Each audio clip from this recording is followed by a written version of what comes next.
Are you struggling with potty training your puppy? I was too, until I learned these crazy hacks that allowed me to overcome this challenge in a few days. This video will reveal how I successfully potty trained my puppy Max in just 1 week with 5 groundbreaking hacks that will change your potty training game forever.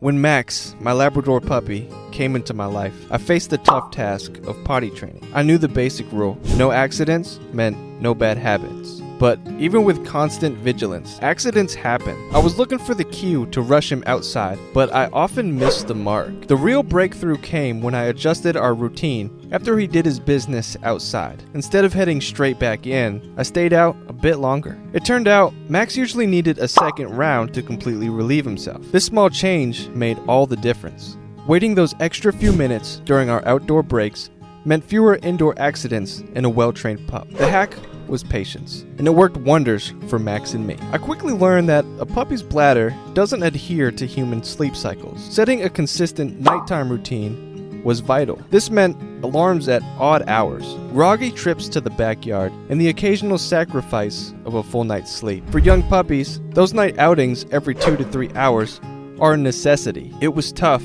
but establishing the schedule was crucial for Max to learn. Each sleepy escort outside was a building block towards him controlling his bladder. It was this dedication to a nighttime routine that paved the way for a house-trained Max and, eventually, nights of uninterrupted sleep for both of us. Max's crate became his personal den, and its size mattered more than I initially thought. A crate too spacious might tempt him to turn one corner into a bathroom, which is why I chose one just big enough for him to stand, turn around, and lie down comfortably. This setup, along with a strict schedule for outdoor breaks, even at night, helped teach him to wait until we were outside to do his business. I also had to understand that Max's instincts were still developing. Unlike adult dogs, he didn't naturally avoid soiling his space. Consistency was key, and with time, Max began to show the healthy habits of an adult dog, thanks to our combined efforts in training and the right crate size. When I started potty training Max, my home became his world to discover.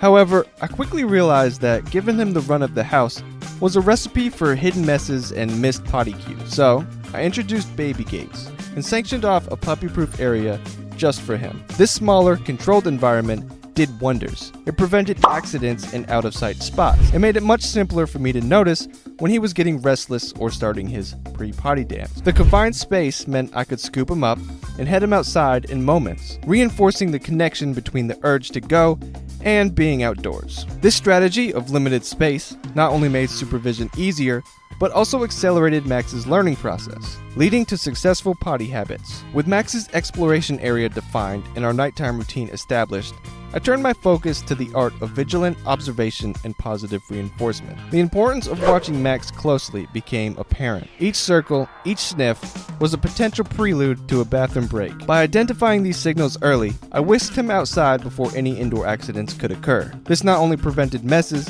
but also helped Max understand where he was supposed to relieve himself. Max, like any pup, had his unique signals. A whine here, a beeline to the door there, sometimes a sudden halt in play. Recognizing and reacting to these cues quickly became second nature to us both, strengthening our communication and his potty training. And then there was the magic of celebration. Every outdoor potty success was met with cheers, pets, and occasionally a tasty treat. These moments of praise made it clear to Max that he had done something very right, motivating him to repeat the behavior. I learned to keep a treat in my pocket during potty breaks. The trick was timing. Rewarding Max immediately after he finished his business solidified the connection in his mind. Treat or no treat, consistent positive reinforcement helped Max understand that going potty outside was a good thing.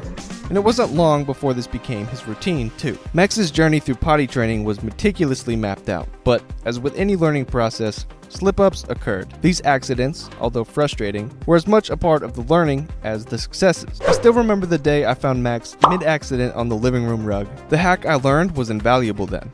Respond, don't react. Instead of giving into frustration, I stayed calm. No scolding or anger, because fear wasn't the teacher I wanted for Max. If I caught him starting to squat, a gentle clap was enough to pause his actions. It wasn't about startling him, but rather interrupting the behavior. Swiftly, I'd guide him outside, and if he completed his business there, a shower of praise followed. This approach of gentle correction and positive reinforcement after the right behavior was not just about preventing fear, It was teaching him the right place to go through encouragement, not punishment. During our potty training saga, Max had his fair share of mishaps inside. While it was tempting to just wipe up and move on, I learned that proper cleanup was a crucial step in preventing repeat offenses. After one such accident, I reached for an enzymatic cleaner, a product specifically designed to break down and eliminate pet odors. Scrubbing away the stain, I made sure no trace of Max's mistake remained. I steered clear of any cleaning products with ammonia, as their scent is similar to urine and could have drawn Max back to the same spot, undoing our hard work. By ensuring the accident areas were thoroughly cleaned and odor-free, I was able to maintain our home as a no potty zone, teaching Max that inside was not the same as outdoors. This meticulous approach to cleaning was as vital as any other step in guiding him towards consistent and proper potty habits. When Max had an accident, instead of viewing it as a setback, I began to see it as a clue. Each mishap was a chance to review our routines and signals. Was I missing his subtle hints? Did our potty schedule align with his natural needs? These questions guided our training adjustments. I started keeping a detailed journal, documenting Max's daily activities, meals, naps, playtimes, and successful potty breaks. This log became an invaluable tool. It showed me not just when he was most likely to need a trip outside, but also when the accidents tended to happen. With this information, I could fine-tune our schedule, ensuring Max had ample opportunities to relieve himself at the right time. The journal also highlighted the effectiveness of our routine. It turned out that most accidents happened at predictable times, allowing me to preemptively take Max out and avoid the mess altogether. This practice of reflection and adjustment, informed by a simple logbook, was pivotal in creating a successful potty training strategy for my little companion. In just a week, Max transformed from an eager puppy with little understanding of household rules to a well-trained companion, keenly aware of where and when to go potty. This journey was not just about Max learning, it was a profound period of growth for me as well. Potty training, with its trials and triumphs, taught us both the art of communication, the value of routine, and the power of positive reinforcement. To fellow dog owners embarking on this path, let Max's story be a beacon. With patience, observation, and the right strategies, from scheduled outings to immediate calm responses to accidents, success is not just possible, it's within reach. Keep a journal, celebrate the small victories, and remember, every mistake is a lesson in disguise. Think about your puppy's potty training adventure. What trends are you picking up on? Have you gotten a feel for their personal, "I gotta go" signals? And how are you planning to adapt what you've learned to your puppy's personality and habits? Comment below and share your thoughts and stories. I'm honestly really interested and eager to learn more from your own experience.